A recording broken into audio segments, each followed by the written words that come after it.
Imagine learning that back in 1978, my household in Beijing, along with every other family I encountered, survived on government-issued ration coupons. Nothing escaped the rationing system. Eggs, cooking oil, sugar, meat, fabric, soap. Our living situation consisted of a 20-square-meter dwelling that shared communal cooking and bathroom facilities with neighbors. This arrangement was regarded as privileged. Coal-fueled stoves provided our heat and cooking capacity. Power outages occurred with such regularity that nobody found them remarkable. If you strolled along Chang'an Avenue, Beijing's equivalent to Paris's Champs-Élysées, 3 hotels represented the entirety of upscale accommodation.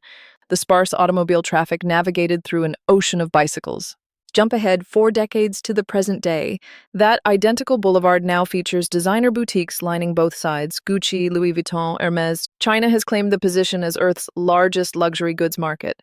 The nation that struggled to nourish its population 4 decades ago now boasts more billionaires than every country except America. 800 million individuals, more than twice America's total population, have escaped dire poverty within a single generation.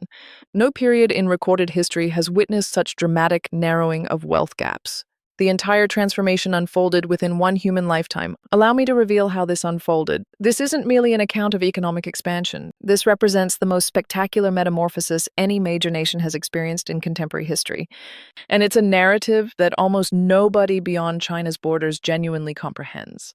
My birth took place in Beijing during the early 1980s, when China ranked among Earth's most impoverished nations. Only a handful of years had passed since the commencement of what historians would label the Reform era. My father's journey embodies the changes sweeping the country.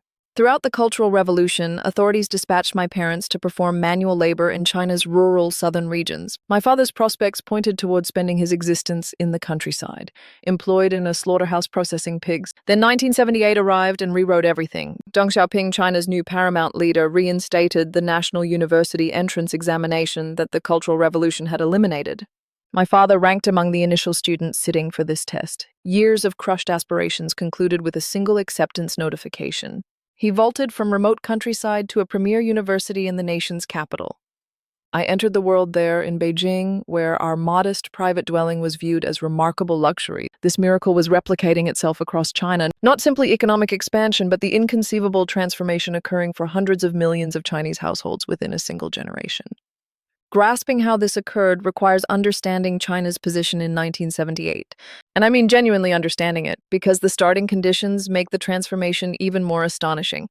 By the mid-1970s, China's economy lay in ruins. The Great Leap Forward, Mao's initiative from 1958 to 1960 to convert China from an agricultural society to an industrial giant, had concluded in disaster. The Great Famine, not economic advancement. Government directives triggered a 15% reduction in grain production in 1959, followed by another 16% decline the subsequent year. During this period, the complete nation endured severe hunger. Then arrived the Cultural Revolution, a decade of political chaos that obliterated whatever remained of China's economy. When Mao perished in 1976, 80% of China's 800 million citizens existed below the poverty threshold. Consider that figure, 640 million individuals in desperate poverty. For perspective, that's double America's current population living in extreme deprivation. China had achieved nuclear capability in 1964. It had successfully launched a satellite in 1970, becoming merely the 5th nation accomplishing this. Yet these technological triumphs couldn't conceal the fundamental reality. China was desperately impoverished, and its economic framework was shattered. This is where Deng Xiaoping enters the narrative. Here's what you must grasp about Deng. He was a pragmatist in an ideologically charged period. Upon assuming power in 1978, he confronted 2 massive challenges. The first was economic. How do you repair an economy operating far beneath its capacity, where individuals are starving despite laboring in fields all day, where prices make 0 sense because government decree rather than supply and demand sets them? The second challenge was ideological. China's leaders had followed rigid Marxist-Leninist doctrine. Private property was deemed inherently wicked. Free markets represented capitalist contamination. Any departure from central planning was perceived as revolutionary betrayal. Hardliners within the Communist Party would oppose any modifications suggesting capitalism. Deng's brilliance lay in how he navigated these obstacles. He famously declared, "It doesn't matter whether a cat is black or white, so long as it catches mice." This single statement effectively terminated the feverish argument about socialism versus capitalism superiority. Results mattered, not ideology. Yet Deng also grasped something essential. You cannot transform an economy instantaneously. The Soviet Union and Eastern European nations attempted that methodology. They applied shock therapy, trying to address all central planning inadequacies in one massive effort. The outcome? Economic chaos and social upheaval. Deng adopted a different methodology. He labeled it crossing the river by groping for the stepping stones.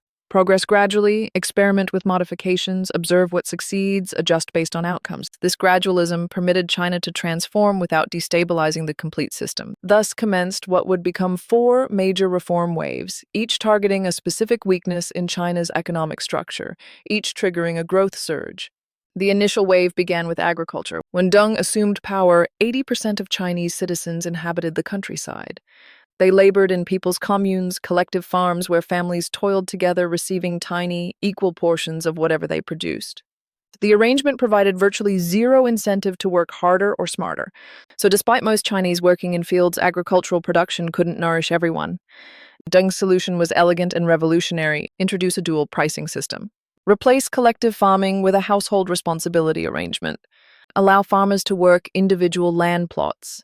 After delivering a portion of their harvest to the government at state-set prices, farmers could sell the remainder at market prices and retain the profit. The outcomes were staggering. Between 1978 and 1984, grain yield per land unit increased 43%. Real agricultural production increased more than 50%, despite fewer individuals working in agriculture, as many relocated to cities. Rural people living in extreme poverty fell by half, from 250 million to 128 million in merely 6 years. I was a child throughout this period, but I recall what it felt like. By 1985, coupon rationing had effectively concluded. Those coupons that had regulated every consumption aspect became collector's items. When I reached middle school in the early 1990s, food was available not merely in abundance, but in dazzling variety. Coca-Cola, Korean cream cakes, potato chips, these were novelties that felt almost magical. When the first McDonald's opened at the corner of Wangfujing Street and Chang'an Avenue in 1992, the queue stretched for blocks. My parents employed Happy Meals as rewards for excellent grades. That's how much of a luxury they represented. The second reform wave arrived in the mid-1980s with special economic zones creation. These were designated territories where China essentially declared, let's observe what occurs if we give businesses the liberty to operate more like they do in capitalist nations. The privileges were extraordinary. Tax exemptions, reduced customs duties, cheaper land, greater flexibility in labor contracts. The initial 4 SEZs were established in Shenzhen, Zhuhai, Shantou, and Xiamen. Foreign firms flooded in, bringing technology, equipment, and know-how. They benefited from China's inexpensive labor, business-friendly environment, sound infrastructure, and enormous domestic market. By 1984, the government extended similar programs to 14 additional cities. China was becoming a global center for processing exports, receiving intermediate goods from abroad, assembling them, and shipping out final products. Yet by the late 1980s, momentum was decelerating. The Tiananmen Square events in 1989 ground the economy to a halt. Reform opponents started gaining traction, arguing China had ventured too far in embracing market mechanisms. This is where Deng made his boldest maneuver. In 1992, at age 87, he embarked on what became known as the Southern Tour. He traveled to the special economic zones in southern China and delivered a series of speeches encouraging local officials to be enterprising, entrepreneurial, to continue opening markets. He pledged unwavering support to private enterprises.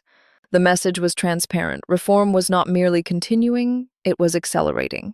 This launched the third reform wave, focused on the private sector and state-owned enterprises. Allow me to share a story that captures this moment perfectly. There was a man named Nian Guangzhu, barely literate, who sold roasted melon seeds. His brand? Fool's Melon Seeds. The name was ironic. Nian was anything but foolish. His melon seeds became wildly popular. To satisfy demand, he hired workers. When his workforce reached 12 employees, alarm bells sounded. Under Marxist doctrine, hiring wage laborers was considered capitalist exploitation. Nian was arrested multiple times. His business was shuttered, then reopened, then shuttered again. The case eventually reached Deng Xiaoping's desk. In October 1984, Deng made a momentous determination. Fool's Melon Seeds would be permitted to remain in business. The implications were enormous. Private businesses would be allowed to expand. The barrier of 8 employees, beyond which you were considered an exploiter, was effectively eliminated. Entrepreneurs seized this opportunity. Private enterprises surged. By 1994, merely a decade after the term privatization was taboo, the private sector was generating 40% of China's urban employment. Today, it employs around 80% of the urban labor force. Meanwhile, the government directed its attention to reforming state-owned enterprises. For decades, SOEs had been the economic backbone of the nation. Yet many had become drags on the economy, inefficient and unprofitable, kept alive only by government support. The government granted managers more autonomy. SOEs started incorporating and listing on stock exchanges. Unprofitable companies were allowed to fail or were sold to employees. The fourth wave arrived in 2001 when China joined the World Trade Organization. This was China's full integration into the global trading system. Foreign capital flooded in, flowing to export companies, the industrial sector, hotels, construction. In 1978, China had ranked 33rd in global trade, with total imports and exports valued at $206 billion. By 2009, less than a decade after joining the WTO, China had become the unequivocal global export leader. By 2017, China's total imports and exports hit $4.1 trillion. Now, here's what's crucial to grasp about this transformation. Many individuals assume China's growth was driven by massive government investment, the state pumping capital into the economy, building factories and infrastructure. There's partial truth to that. China's investment rate has averaged twice that of America. Yet research demonstrates that capital investment wasn't the main driver. The real driver was productivity growth. Total factor productivity, the measure of how efficiently labor and capital are utilized, played an even more significant role than capital accumulation. This is critical because massive investment is unsustainable in the long run. Eventually, you hit diminishing returns. Yet productivity growth, that can continue indefinitely. What drove this productivity growth? The reforms themselves, restoring the link between effort and reward, allowing price flexibility, enabling competition, permitting mobility so individuals could move from farms to factories, opening up to international trade and investment. Each reform wave unlocked productive capacity that had been suppressed under central planning. Allow me to put this in perspective with some numbers that will blow your mind. Between 1978 and 2016, life expectancy in China increased by nearly 10 years. Infant mortality dropped by more than 80%. 800 million individuals were lifted out of dire poverty. No period in recorded history has witnessed such dramatic narrowing of wealth gaps. GDP growth averaged 10% per year between 1978 and 2011. At that rate, following the rule of 72, an economy doubles every 7 years. China's economy didn't merely double, it multiplied many times over. The tangible effects were visible everywhere. New buildings springing up overnight, floods of new tramways, cars, trucks, railway lines, bridges, highways. I lived through this transformation. I recall the scarcity of my childhood, the rationed food, the tiny apartment, the coal stoves, the blackouts, and I recall the abundance that followed. By the time I departed for university in America in the late 1990s, Beijing was unrecognizable. The 3 hotels on Chang'an Avenue had become dozens. The sea of bicycles had been replaced by cars. Shopping malls sold goods from around the world. And here's what struck me most upon arriving in New York. I wasn't shocked by America's wealth anymore. China had caught up so rapidly that the gap no longer felt insurmountable. My American classmates were fascinated by China's transformation. They'd ask, how did it happen so quickly? And I'd realize they had zero comprehension of what China had been like merely 20 years earlier. This is the story that almost nobody outside China truly grasps. We're not discussing gradual development over centuries. We're discussing a transformation from desperate poverty to middle-income prosperity in a single generation. From food rationing to the world's largest luxury market. From Mao's gray jacket, which everyone wore because nothing else existed, to Gucci, which millions of Chinese can now afford. Yet here's what's even more interesting. This transformation didn't occur according to the standard economic playbook. China didn't possess secure property rights. It didn't possess rule of law in the Western sense. It didn't possess an easy business environment or transparent regulations. According to conventional economic theory, China shouldn't have grown this rapidly. Yet it did. Why? Because China possessed something most countries don't, a government with the capacity to mobilize resources on a massive scale, to direct investment towards strategic priorities, to experiment with different approaches and scale up what succeeded. The combination of political centralization at the top and economic decentralization at the local level created a system where local officials competed to boost growth in their jurisdictions. Yet this system, this unique hybrid of state and market, was designed for rapid catch-up growth. And that's what China achieved. The low-hanging fruit has been picked. The easy gains from moving people from farms to factories, from allowing price flexibility, from opening to trade, those gains have been captured. Now, China confronts a different challenge, transitioning from catch-up growth to innovation-based growth, from a system designed for rapid expansion to one suited for mature, sustainable development. From quantity to quality, from speed to stability. This is the new playbook that China is still writing. And whether it succeeds will determine not merely China's future, but the shape of the global economy for decades to come. Because here's the reality, China's transformation over the past 40 years has been the most dramatic economic success story in human history. Yet it's also been the most unusual. No other country has grown so rapidly while deviating so far from the standard prescriptions of Western economics. No other country has lifted so many individuals out of poverty so quickly while maintaining authoritarian political control. Understanding this transformation matters for everyone, not merely because China is now the world's second largest economy, but because China's path challenges many assumptions about what's necessary for economic development. Property rights, China's were murky. Democracy, China didn't possess it. Rule of law, inconsistent at best. And yet 800 million people escaped poverty. This doesn't mean China's model is superior or that it should be copied, yet it does mean we need to think more carefully about what drives economic growth, what trade-offs different systems involve, and what the future holds for a world where China plays an increasingly central role.